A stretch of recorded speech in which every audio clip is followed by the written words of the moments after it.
పాత్రికేయ మిత్రులందరికీ కూడా ముందుగా నమస్కారాలు తెలియజేసుకుంటూ ఈరోజు జగన్మోహన్ రెడ్డి వంశీ విషయంలో చేసినటువంటి ట్వీట్ కానీ ఆ జగన్ మరి మాటలు కానీ చూస్తూ ఉంటే మరి ఈవేళ ఆంధ్రప్రదేశ్ రాష్ట్ర ప్రజలందరూ కూడా ప్రశ్నిస్తూ ఉన్నారు. ఏదైతే వల్లభనేని వంశీ చేసినటువంటి అరాచకత్వం కానీ ఆయన రౌడీయిజం కానీ మరి ఆయన యొక్క అరాచకత్వం పాలనని ఆ రోజుని చేసినటువంటి దాన్ని ఖండించకపోగా మరి ఈరోజు ఆ వంశీకి ఒత్తాసు పలకడం చూస్తూ ఉంటే ఒక దొంగే ఇంకొక దొంగను ఆదరించేటువంటి సంస్కృతి, ఒక అరాచకవాదే ఇంకొక అరాచకవాదిని మరి కౌగులించుకునేటువంటి పరిస్థితి ఈరోజు జగన్ మాటల్లో మనందరికీ కూడా కనిపిస్తున్నటువంటి పరిస్థితి. ఆ రోజు 5 సంవత్సరాల పాలనలో అంబేద్కర్ రాజ్యాంగం కాదు రాజారెడ్డి రాజ్యాంగం అంటూ మరి 5 సంవత్సరాల నీ అరాచక పాలనను ఆంధ్రప్రదేశ్ రాష్ట్ర ప్రజలందరూ కూడా చూసినటువంటి పరిస్థితి. ఈరోజు సాక్షుల గురించి మీరు మాట్లాడుతూ ఉన్నారు. సాక్షుల్ని బెదిరించడం కానీ సాక్షుల్ని మరి వాళ్ళు చెప్పిన దాన్ని తారుమారు చేయడం కానీ నేరాన్ని ఎదుటి వారి మీద పెట్టేటువంటి నీ గుణం ఈరోజు కాదు గతం నుంచి కూడా చూస్తూ ఉన్నాం. జగన్మోహన్ రెడ్డి నీ కేసుల్లో కూడా ఈ రకమైనటువంటి పరిస్థితి మనందరం కూడా చూస్తాం. నేరస్తుల్ని బెదిరించడం, నేరస్తుల్ని మరి ఎవరైతే వాళ్ళు చెప్పినటువంటి వాంగ్మూలాల్ని తారుమారు చేయడం, మరి సాక్షుల్ని చంపడం, ఇవన్నీ కూడా నీ కేసుల్లో కూడా ఒక వల్లభనేని వంశీ కేసే కాదు జగన్మోహన్ రెడ్డి కేసుల్లో కూడా ఇది జరుగుతున్నటువంటి పరిస్థితి మనందరం కూడా చూస్తున్నటువంటి స్థితి. ఏదైతే నేరం చేసి ఆ నేరం నుండి తప్పించుకోవడానికి ఇంకొక నేరం చేసినటువంటి వల్లభనేని వంశీ యొక్క విధానాన్ని నువ్వు ఖండించడం అని మరి అతనికి ఒత్తాసు పలకడం అని అంటే ఈరోజు రాష్ట్ర ప్రజలందరూ కూడా అసహించుకునేటువంటి పరిస్థితి. ఈరోజు జగన్మోహన్ రెడ్డిని సూటిగా అడుగుతూ ఉన్నాం. ఎవరైతే ఆ రోజు ఆఫీస్ మీద దాడి చేసినటువంటి వారి మీద ఎవరైతే కేసు పెట్టారో మరి ఆ యొక్క సాక్షి ఎవరైతే ఆ రోజు దళిత బిడ్డ ఎవరైతే ఉన్నారో వాళ్ళని చంపుతానని వాళ్ళని బెదిరించి వంశీ కారులోనే కోర్టు దగ్గరికి తీసుకొచ్చి దొంగ సాక్ష్యం చెప్పడం ఎంతవరకు సమర్థనీయం? ఈవేళ జగన్మోహన్ రెడ్డి సమాధానం చెప్పవలసినటువంటి అవసరం ఉంది. ఒక దళిత బిడ్డను కిడ్నాప్ చేసి విశాఖపట్నంలో వంశీ ఆధీనంలో పెట్టుకుంటే ఎందుకు ఖండించలేకపోతూ ఉన్నావో ఈరోజు జగన్మోహన్ రెడ్డి సమాధానం చెప్పవలసినటువంటి అవసరం ఉంది. ఈరోజు మరి అరాచకత్వవాది వంశీని వెనకేసుకొస్తున్నటువంటి జగన్ ఇవాళ వాస్తవాల్ని, ఎందుకంటే ఆ రోజు తెలుగుదేశం పార్టీ ఆఫీస్ అంటే ఒక పార్టీకి ఒక దేవాలయం లాంటిది పార్టీ కార్యాలయం అంటే, అటువంటి పార్టీ కార్యాలయం కూడా ఎక్కడో మారుమూల అడవుల్లో లేదు. నేషనల్ హైవేకి పక్కనున్నటువంటి తెలుగుదేశం పార్టీ కార్యాలయాన్ని మరి ఆ రోజు వంశీ అనుచరులు తగలబెట్టినటువంటి మాట వాస్తవమా కాదా? ఇవాళ జగన్మోహన్ రెడ్డి సమాధానం చెప్పాలి. యథేచ్ఛగా ఆ రోజు నీ అరాచకత్వ రాక్షస పాలనలో 5 గంటల పాటు మరి ఆ యొక్క ఆఫీసు మీద కానీ ఆఫీసులో పనిచేసేటువంటి సిబ్బంది మీద కానీ ఆఫీసు వెలుపల ఉన్నటువంటి ఏదైతే మరి కార్లు వంటి వాటి మీద ధ్వంసం చేసినటువంటి మాట వాస్తవమా కాదు? ఈరోజు జగన్మోహన్ రెడ్డి సమాధానం చెప్పవలసిన అవసరం ఉంది. ఆ రోజు ఏదైతే యొక్క దాడి సంఘటన తెలుసుకొని తెలుగుదేశం పార్టీ నాయకులు కార్యకర్తలు వస్తే వాళ్ళ మీద నీ గోండాలు నీ రౌడీలతో యథేచ్ఛగా రాళ్ల దాడి చేసినటువంటి మాట వాస్తవమా కాదా? కర్రలతో యథేచ్ఛగా మరి దాడులు చేసినటువంటి మాట వాస్తవమా కాదా? ఒక అధికారికి సైతం నీ యొక్క రౌడీల మాటన గోండాల మాటన గాయాలు అయినటువంటి మాట వాస్తవమా కాదా? ఆ రోజు బాధితులు ఎవరైతే ఉన్నారో ఆ బాధితులు పెట్టినటువంటి కేసులను మీరు తీసుకోకుండా ఆ బాధితుల మీద ఎదురు కేసులు పెట్టి ఆ రోజు కూడా కళ్యాణి గారిని అరెస్ట్ చేయడానికి ఇంటికి పోతే కనీసం బట్టలు మార్చుకోవడానికి కూడా అవకాశం ఇవ్వకుండా నిర్దాక్షిణ్యంగా ఆ రోజు వ్యవహరించినటువంటి మాట వాస్తవమా కాదా? అంటే అటువంటి వాస్తవాలన్నింటినీ కూడా దాచిపెట్టి ఈరోజు ఎవరైతే ఒక దళిత బిడ్డ ఆ రోజు నీ వంశీ అరాచకత్వం మీద ఫిర్యాదు చేస్తే ఇవాళ ఆ దళిత బిడ్డను కిడ్నాప్ చేసి చంపుతానని బెదిరించి అతని దౌర్జన్యం చేస్తే అంటే ఈరోజు అడుగుతూ ఉన్నారు జగన్మోహన్ రెడ్డిని, ఒక దళితుడిని ఆ రకంగా భయపెట్టి భయభ్రాంతులు చేస్తాం, అదేవిధంగా మహిళల వ్యక్తిత్వాన్ని కూడా కించపరిచేటువంటి విధంగా గతంలో ఈ వంశీ ఏ విధంగా మాట్లాడేటువంటి విషయం అతని ప్రవర్తన అంటే ఈరోజు ఒక దళితుల కంటే ఒక మహిళల కంటే కూడా నీకు వంశీ ఎక్కువయ్యాడా అని చెప్పి ఈరోజు దళితులు మహిళలు ఈరోజు జగన్మోహన్ రెడ్డిని ప్రశ్నిస్తున్నారని చెప్పి తెలియజేసుకుంటూ ఉన్నా. ఈరోజు ఒక్కటే గుర్తుపెట్టుకోవాలి, ఏదైతే గత 5 సంవత్సరాల మరి పోరాటంలో ఆ రోజు ఒక్కటే చెప్పాం, ఎన్నికల ముందు ఆంధ్రప్రదేశ్ రాష్ట్రంలో జంగల్ రాజ్యం పోతుంది, మళ్ళీ జనరాజ్యం వస్తుందని ఆ రోజు మేము చెప్పిన మాట ఏదైతే ఉందో దాని ప్రకారం ఈరోజు ఆంధ్రప్రదేశ్ రాష్ట్రంలో రూల్ ఆఫ్ లా ఈరోజు పునరుద్ధరిస్తూ ఉన్నాం. చట్టం తన పని తాను చేసుకుంటూ పోతున్నటువంటి పరిస్థితి. ఎందుకంటే ఈరోజు తెలుగుదేశం పార్టీకి లా అండ్ ఆర్డర్ని కాపాడడం ఈరోజు కొత్త కాదు. గతంలో కూడా మీ అందరికీ తెలుసు, ఒక హైదరాబాదులో మత కల్లోలం ఆ రోజు ఒక వినాయక చవితి వస్తే మరి వారాల తరబడి కర్ఫ్యూ ఉండి వందలాది మంది చనిపోయినటువంటి పరిస్థితిని ఏ రకంగా అయితే తెలుగుదేశం పార్టీ ఆ రోజు కంట్రోల్ చేసిందో, ఆంధ్రప్రదేశ్ రాష్ట్రంలో ఫ్యాక్షనిజం బుస్సలు కొట్టి ఎంతోమంది అమాయకులు వేటకొడలకి బలైపోయినటువంటి స్థితిలో ఆ ఫ్యాక్షనిజాన్ని చంద్రబాబు నాయుడు గారు తెలుగుదేశం పార్టీ ఏ రకంగా అయితే కంట్రోల్ చేసిందో, అదేవిధంగా ఈరోజు కూడా రాజకీయ ముసుగులో ఉన్నటువంటి జగన్మోహన్ రెడ్డి నేర సామ్రాజ్యాన్ని కూడా అట్లానే అంతమొందిస్తాము, నిర్మూలిస్తామనే విషయాన్ని కూడా మీ ద్వారా అందరికీ కూడా తెలియజేసుకుంటూ ఉన్నా. ఎందుకంటే చంద్రబాబు బ్రాండ్ అంటే మరి ఒక నేరగాళ్ళు, మరి ఎవరైతే రౌడీలు, అత్యాచారాలు, డ్రగ్స్ ఎవరైతే ఉంటారో వాళ్ళందరి పాలిట కూడా ఒక జీరో టాలరెన్స్, సహించేటువంటి తత్వం లేనిటువంటి పాలన చంద్రబాబు నాయుడు గారి పాలన. అదే జగన్మోహన్ రెడ్డి పాలన అంటే మనందరికీ తెలుసు, ఏదైతే ఇటువంటి రౌడీలు, గూండాలు, డ్రగ్స్, గంజాయి వీటినన్నింటినీ ప్రోత్సహించేటువంటి పాలన నీ బ్రాండ్. అంచేత చంద్రబాబు బ్రాండ్ అంటే, జగన్ బ్రాండ్ అంటే ఏంటనేది ప్రజలే మొన్న ఎన్నికల్లో కూడా మరి తీర్పు ఇచ్చినప్పటికి కూడా వాటి నుంచి పాఠాలు నేర్చుకునేటువంటి పరిస్థితి ఏదైతే మేము చూస్తూ ఉన్నాం. మరి ఇందాక కూడా మాట్లాడుతూ ఏదైతే దళితుల గురించి మాట్లాడుతూ ఉంటే చాలా ఆశ్చర్యం. ఎందుకంటే గత నీ 5 సంవత్సరాల పాలనలో దళిత బిడ్డ సుబ్రహ్మణ్యముని చంపి డోర్ డెలివరీ చేసినటువంటి ఘనత నీది. ఓం ప్రతాప్ని ప్రశ్నించినందుకు అంతమొందించినటువంటి చరిత్ర అనేది, మాస్కులు అడిగితే డాక్టర్ సుధాకర్ని పిచ్చివాడిని చేసి చంపినటువంటి చరిత్ర అనేది, కోడికత్తి శ్రీనిని నీ యొక్క వ్యక్తిగత స్వార్థం కోసం అతని జీవితాన్ని బలిపెట్టినటువంటి చరిత్ర అనేది. మరి ఈరోజు కూడా మరి ఏదైతే ఇక తెలుగుదేశం పార్టీ ఆఫీసులో, తెలుగుదేశం పార్టీ కార్యాలయంలో మా దగ్గర ఒక కంప్యూటర్ ఆపరేటర్గా పనిచేస్తున్నటువంటి సత్యవర్ధన్ అనేటువంటి దళిత బిడ్డను కూడా గతంలో నీ పాలన మాదిరిగానే ఈరోజు కూడా అతన్ని కిడ్నాప్ చేసి, హింసించి, భయపెట్టి, భయభ్రాంతులు చేసి దళితుల పట్ల నీకున్నటువంటి విధానాన్ని మరొక్కసారి తెలియపరిచినటువంటి పరిస్థితి ఉంది. ఏది చెప్తే అది అమలు కావడానికి, అహంకారంతో మాట్లాడడానికి ఇది రాజరికం కాదు, ప్రజాస్వామ్యం అని చెప్పి జగన్మోహన్ రెడ్డిని గుర్తుపెట్టుకోమని చెప్పి తెలియజేసుకుంటూ ఉన్నా.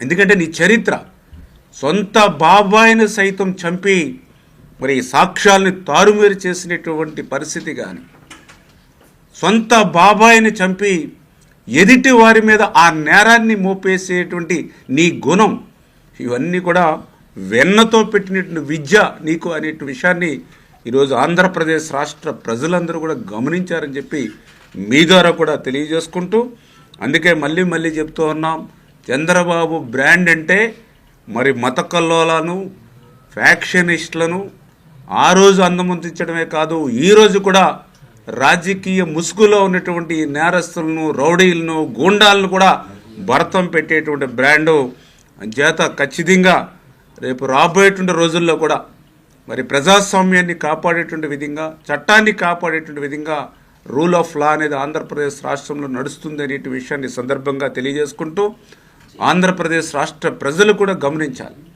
ఎందుకంటే మనం చూసాం చరిత్రలో విజయ్ మాల్యా లాంటి వ్యక్తి మరి అవినీతిలో దేశాన్నే వదిలి పారిపోయినటువంటి పరిస్థితి.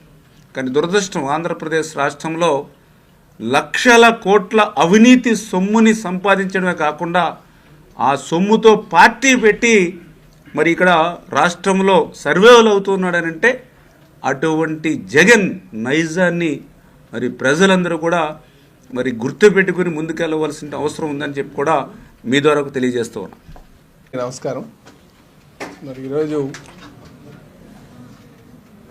ఏదైతే గన్నవరం మాజీ శాసనసభ్యులు ఉన్నారో వల్లభనేని వంశీ మరి ఆయన అరెస్ట్ చేసినటువంటి నేపథ్యంలో జగన్మోహన్ రెడ్డి గారు మాట్లాడుతున్నారు.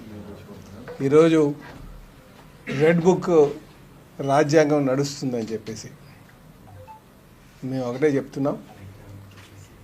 తెలుగుదేశం పార్టీ కార్యాలయాలంటే మేము దేవాలయాలుగా భావిస్తాం. అలాంటి దేవాలయాల మీద దాడి చేస్తే ఆ రోజు ఉన్నటువంటి ప్రభుత్వం ఏమీ పట్టించుకోకుండా తిరిగి తెలుగుదేశం పార్టీ నాయకుల మీదే కేసు పెట్టినటువంటి తీరు అదొక జంగిల్ రాజ్య పరిపాలనలాగా. అందుకే తెలియజేస్తున్నాం, ఈరోజు ప్రజాస్వామ్యం నడుస్తుంది, జనరాజ్యం నడుస్తుంది. ఈరోజు ప్రజాస్వామ్యంలో చట్టం తన పని తాను చేసుకునే విధంగా ఈరోజు పరిపాలన చంద్రబాబు గారి నాయకత్వంలో సాగుతుంది. కనుక ఇక్కడెక్కడ కూడా రాజకీయ ముసుగులో, అంటే నేరస్తులు రాజకీయ ముసుగులో చలామణి అవడానికి కొంతమంది ఇంకా ప్రయత్నం చేస్తున్నారు. వాళ్ళందరినీ కూడా ఖచ్చితంగా దీనివల్ల ప్రజాస్వామ్యం చాలా విఘాతం. కనుక అలాంటి వాళ్ళందరికీ కూడా ఖచ్చితంగా ఊసల లెక్క పెట్టేటువంటి రోజు వస్తుంది. అదే ఈరోజు జరిగిందని చెప్పేసి ఈ సందర్భంగా తెలియజేస్తున్నాం. అలాగే జగన్మోహన్ రెడ్డి గారు మాట్లాడితే అనేక సందర్భాల్లో దళితులకు మేము నా దళితులు అని మాట్లాడుతుంటారు. ఈరోజు చూస్తే సత్యవర్ధన్ ఒక దళిత కుర్రోడిని ఎవరైతే ఆ రోజు కార్యాలయం మీద దాడి జరిగినప్పుడు కంప్లైంట్ ఇచ్చినటువంటి కుర్రోడిని, ఆ కుర్రోడిని ఎంత దారుణంగా కిడ్నాప్ చేసి భయభ్రాంతులకు గురి చేసి మళ్ళీ విత్డ్రా చేయడానికి ప్రయత్నం చేసినటువంటిది అన్నీ క్లియర్గా కనిపిస్తుంది. అక్కడ అందరికీ ప్రజలందరికీ తెలియజేసేది ఏంటంటే అధికారం లేనప్పటికీ కూడా ఇంకా గత 5 సంవత్సరాలుగా ఏదైతే జంగిల్ రాజ్యం నడిచిందో అదే తీరులో కొంతమంది వైసీపీ నాయకులు ఉన్నారు. అలాంటి వాళ్ళందరికీ కూడా బుద్ధి ఖచ్చితంగా చెప్తామని చెప్పేసి ఈ సందర్భంగా తెలియజేస్తున్నాం. కనుకనే చట్టం తన పని తాను చేసుకెళ్తుంది. జగన్మోహన్ రెడ్డి గారు సమాధానం ఈరోజు చెప్పాలి. సత్యవర్ధన కుర్రాడు ఎస్సీ కుర్రాడు, ఆ కుర్రాడిని భయభ్రాంతులు గురి చేస్తారు. ఇప్పుడు అధికారం లేనప్పుడు ఎస్సీల మీద దాడి చేస్తున్నారు. అలాగే అధికారం ఉన్నప్పుడు మీరు చూస్తే డాక్టర్ సుధాకర్ని ఏం చేశారండి వీళ్ళు? తీసుకెళ్ళి బట్టలు తీసి ఆయన చావుకి కారకులు అయ్యారు వీళ్ళు వైసీపీ నాయకులందరూ. అలాగే సుబ్రహ్మణ్యం ఆ కుర్రోడిని చంపి డోర్ డెలివరీ చేశారు. అలాగే ఓం ప్రతాప్ అని చెప్పేసి ఇదేం లిక్కరు అని ఎస్సీ కుర్రోడు ఆ రోజు ప్రశ్నిస్తే ఆ కుర్రోడిని మర్డర్ చేశారు పొంగునూరులో.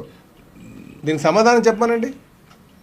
అలాగే ఇసుక అక్రమ రవాణా చేస్తుంటే శివప్రసాద్కి ఆ దళిత కుర్రాడికి గుండుకి ఇచ్చారు.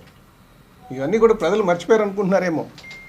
ఇదే దమనకాండం మళ్ళీ ఇప్పటికీ కూడా ఈ వైసీపీ నాయకులు చేస్తున్నారు. మేము ఒకటే అడుగుతున్నాం జగన్మోహన్ రెడ్డి గారిని, మీరు చెప్పండి సమాధానం. మీ నాయకులే ఈరోజు వల్లభనేని వంశీ ఇలాంటి వల్ల ఈరోజు పార్టీ పోయిందని సమాధానం వాళ్ళు ప్రశ్నిస్తున్నారు. ఒకవైపు మీరు వచ్చి ఇక్కడ ఏదో రెడ్ బుక్ రాజ్యాంగం నడుస్తుంది అంటున్నారు.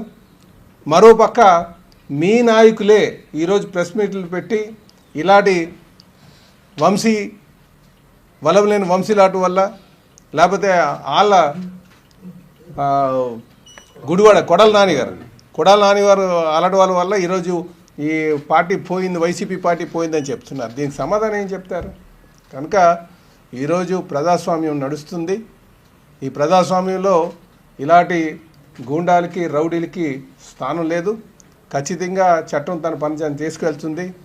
ఎవరైతే చట్టాన్ని అతిక్రమించారో వాళ్ళందరూ కూడా ఖచ్చితంగా ఊసలు లెక్క పెట్టేటువంటి రోజు వస్తుందని చెప్పేసి ఈ సందర్భంగా తెలియజేస్తున్నాం. కనుక ఇలాంటి వారు నేరస్తులు ఎవరైతే రాజకీయ ముసుగులో తిరుగుతున్నారో ఇది ప్రజాస్వామ్యానికి చాలా ప్రమాదకరం. ఇలాంటి వాళ్ళందరికీ కూడా ఖచ్చితంగా జైల్లో పెట్టాల్సినటువంటి అవసరం ఉందని చెప్పి ఈ సందర్భంగా తెలియజేస్తున్నాను అండి. నమస్కారం. ఈరోజు వైసీపీ నాయకులు ప్రెస్ మీట్ పెట్టారు వైజాగ్లో పెట్టారు కదండి. ఎందుకు మాటలు చెప్పడం వాళ్ళ కోసం? వారి పేరు ఎందుకు చెప్పమంటారా? ఈరోజు అక్కడ గణేష్ కుమార్ గారు పెట్టారు కదా, ప్రెస్ మీట్ పెట్టి చెప్పారు కదా, ఇలాంటి వారి వల్లే వైసీపీ పార్టీ మంట కలిసిపోయింది అని. అయితే మేమన్నామంటే ఇలాంటి వాళ్ళకే రాజు ఎవరు? జగన్మోహన్ రెడ్డి గారు. సొంత బాబాయినే హత్య జరిగితే సొంత చెల్లికి చెప్పి ఇలాగ నేను ఎవరైతే నేరస్తులు పట్టుకుంటామని చెప్పి మాట్లాడి నేరస్తులనే పక్కన వేసుకుని తిరుగుతున్నారు. అందుకే మేము అంటున్నాం ఇది వాళ్ళు నడిపించడానికి కూడా జంగిల్ రాజ్యం నడిపారు, జంగిల్ రాజాలాగా వ్యవహరించారు. ఈరోజు ప్రజాస్వామ్యం నడుస్తుంది. ఈరోజు ఎంతమంది ఆ గంజాయికి బలి అయిపోయారండి వీళ్ళు స్వార్థానికి. ఎంతమంది ఆ నాశరకమైనటువంటి లిక్కర్ నమ్మి దానికి బలి అయిపోయారండి. ప్రజలందరూ గమనించలేదు అనుకోవద్దు, ప్రజలందరూ గమనిస్తున్నారు. కనుక ఈరోజు ప్రజాస్వామ్యం నడుస్తుంది. చట్టం తన పని తను తీసుకెళ్తుంది. ఇలాంటి ఎవరైతే దాడులు చేశారో, ఎవరైతే దారుణాలు చేశారో, ఎవరైతే దోపిడీలు చేశారో వాళ్ళందరికీ కూడా చట్టాలు తన పని చేసుకెళ్ళి వాళ్ళని దానికి సమాధానం చెప్పాల్సినటువంటి అవసరం ఉంది. వాళ్ళు ఊసలు కూడా లెక్క పెడతారని చెప్పి తెలియజేస్తున్నారు. అంటే మీరేమో సచివర్ధన్ ఏమో కిడ్నాప్ చేశారు అని చెప్తున్నారు. మరో పక్క సచివర్ధనే న్యాయస్థానం న్యాయాధికారికి 161 స్టేట్మెంట్ ఒక వీడియో రికార్డ్ చేసి పంపించారు. నన్ను ఎవరో కిడ్నాప్ చేయలేదు, నేను స్వచ్ఛందంగా వచ్చాను, నన్ను బలవంతం మీద పోలీసులు ఇచ్చారు ఆయన చెప్తున్నాను. కూడా అది రిటర్న్గా ఎఫిడవిట్ కూడా ఇచ్చారు. దాన్ని ఎలా చూస్తారు? మేము ఒకటే చెప్తున్నామండి, అదే అంటున్నాను. జంగిల్ రాజ్యం నడుస్తున్న జంగిల్ రాజ్యానికి అలవాటు పడ్డారండి. అందుకే అంటున్నాం మేము నేర చరిత్ర ఉన్నటువంటి వారు కొంతమంది రాజకీయ ముసుగులో తిరుగుతున్నారు. ఈ రాజకీయ ముసుగులోని ఇలాంటి వాళ్ళ వల్ల చాలా ప్రమాదం ఉంది. ఈరోజు మేము ఒకటే చెప్తున్నాం, వాళ్ళు కిడ్నాప్ చేశారు లేదని వీడియో ఫుటేజ్ ఉంది, ఎక్కడికెక్కడ తీసుకెళ్లారు, ఎక్కడెక్కడ భయపెట్టారో క్లియర్గా ఎవిడెన్స్లు ఉన్నాయి. ఎవిడెన్స్ లేకుండా వారికి 14 days రిమాండ్ పడలే. ఎక్కడెక్కడ ఆ కుర్రను బెదిరించారు, ఎక్కడ తీసుకెళ్ళారు, ఎవరు పెట్టారు కంప్లైంట్? సచివర్ధన్ అన్న కదా పెట్టింది కంప్లైంట్, ఇలా కిడ్నాప్ చేశారని చెప్పేసి. కనుక మేము చెప్పేది ఒకటే, ఇంకా మీరు వైసీపీ నాయకులందరికీ కూడా అలాగే ప్రజలకు కూడా ఈ వైసీపీ నాయకులు చేస్తున్నటువంటి ఈ దుష్ప్రచారం ఏదో ఉందో దాన్ని మీరు ఒకసారి గమనించాలి. ఇక్కడ కార్యాలయం మీద దాడి జరిగింది వాస్తవం, అక్కడ ఉన్న తెలుగుదేశం పార్టీ నాయకుల మీద కేసు పెట్టడం వాస్తవం, ఆ రోజు సచివర్ధన్ కంప్లైంట్ ఇవ్వడం వాస్తవం. ఇవన్నీ కూడా వీడియో ఫుటేజ్తో పాటు ఉన్నాయి. ఈరోజు వీరు ఎంత బరి తెగించారంటే ఈ వల్లభనేని వంశీ వైసీపీ నాయకులు అంటే ఒక దళిత కుర్రోడిని భయపెట్టి కిడ్నాప్ చేసి వైజాగ్ తీసుకెళ్ళి మళ్ళీ ఇక్కడ తీసుకొచ్చి అంటే ఎంత భయాందోళనకు గురి చేస్తారో ఒక్కసారి ఆలోచించండి. ఇవన్నీ కూడా వీడియో ఎవిడెన్స్లు ఉన్నాయి. ఖచ్చితంగా వీరికి ఈ చేసినటువంటి దారుణాలు ఏవైతే ఉన్నాయో దానికి శిక్ష అనుభవించాల్సినటువంటి అవసరం ఉందని చెప్పి తెలియజేస్తున్నారు. ముమ్మాటికేనండి. మేము ఒకటే తెలియజేస్తున్నాం, వీళ్ళందరూ కూడా నేర చరిత్ర, అందుకే నేరస్తులు రాజకీయ ముసుగులో చలామణి అవుతున్నారు. వీళ్ళ వల్ల ప్రజాస్వామ్యానికి చాలా ప్రమాదకరం అని చెప్పి ఈ సందర్భంగా తెలియజేస్తున్నాం. అంటే ఇప్పుడు కూడా కొంతమంది పోలీసు అధికారులు అయితే వారికి అవకాశం పడుతున్నట్టు కూడా కనపడుతుంది. ఎందుకంటే చంద్రబాబు గారు అరెస్ట్ చేసినప్పుడు దరిదాపుల్లో గారు ఒక మనిషిని కూడా రాని వల్ల నిన్న చూస్తే కనుక కోర్టు హాల్లోకి వంశీ అనుచరులు వచ్చారు, మాజీ ఎమ్మెల్యే మల్లాది విష్ణు గారు వచ్చారు, చాలా మంది వచ్చారు. వీటన్నింటినీ ఎలా చూస్తారు? మేము అందుకేనండి జగన్మోహన్ రెడ్డి గారు గత 5 సంవత్సరాలుగా పరిపాలన చేయలేదు, కక్షలు సాధించారు. పోలీస్ యంత్రాంగాన్ని ఎక్కడ లాండ్ ఆర్డర్కి వినియోగించారండి?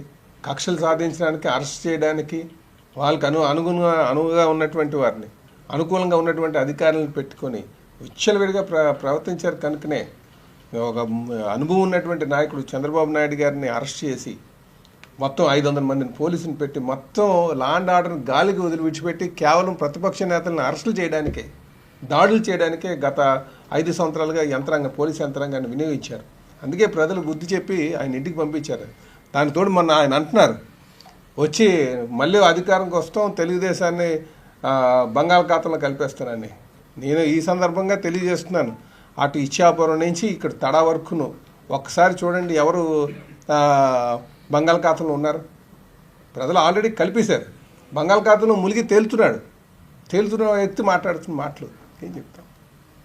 కనుక ఖచ్చితంగా వాళ్ళు ఎవరైతే దాడులు చేశారో ప్రజాస్వామ్యబద్ధంగా చట్టం తన పని చేసుకెళ్తుందని చెప్పి తెలియజేస్తాం.